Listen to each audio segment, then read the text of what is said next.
Alors maintenant qu'on a vu globalement tous les organes fixes du moteur, on va voir tous les organes mobiles. Quelle danse peut permettre la conversion d'une énergie en une rotation puissante? Pour ceux qui connaissent déjà le 4 temps, on va se passer pour l'instant de la distribution du moteur pour la compréhension de tous. En premier, nous allons parler de celui que tout le monde attend, on va parler du piston. Celui-là, il a vraiment un rôle capital, tout comme le cylindre, son organe fixe. D'ailleurs, les deux sont assemblés ensemble. Le piston coulisse à l'intérieur du cylindre. Alors, le piston, en gros, en bougeant, il va avoir un rôle de seringue. Donc, il va comprimer, il va aspirer, il va comprimer, il va aspirer, il va chasser, il va aspirer. Voilà, c'est une seringue. Voyez-le comme une seringue. Il a un cahier des charges assez complet parce que de une, il doit être étanche avec le cylindre entre le haut et le bas. Il doit tenir des hautes températures, environ 650 degrés.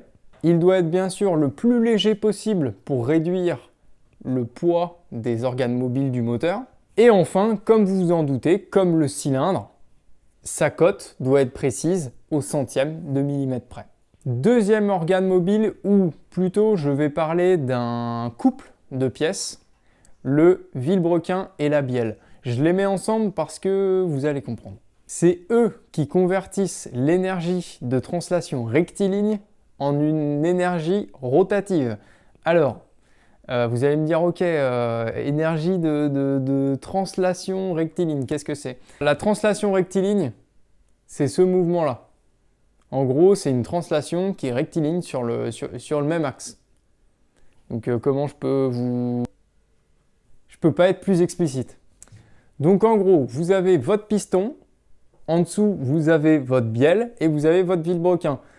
Le piston, en faisant ses allers-retours, en énergie de translation rectiligne, il va faire tourner la bielle qui va faire tourner en bas votre vilebrequin. Donc l'énergie est convertie.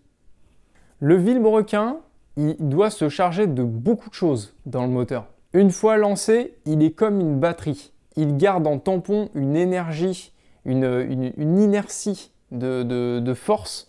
Voilà, c'est comme si vous lanciez une roue. Voilà, vous avez une force. Si vous mettez votre petit doigt dessus, vous allez vous péter le doigt, quoi.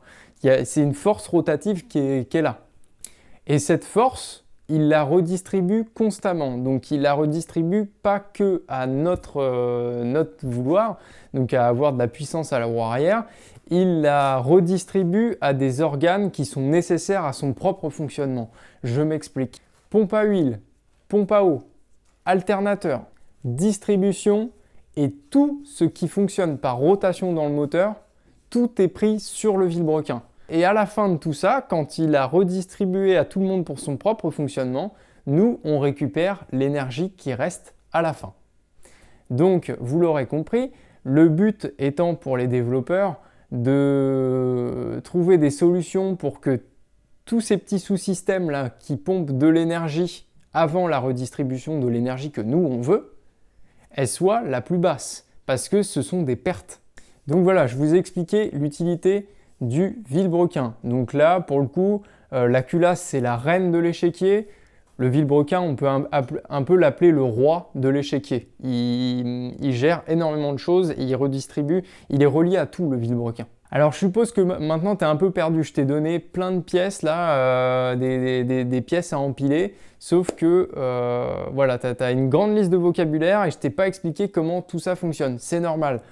Il faut vraiment que ces mots-là, ce vocabulaire-là, tu l'aies acquis pour que je puisse t'expliquer la suite.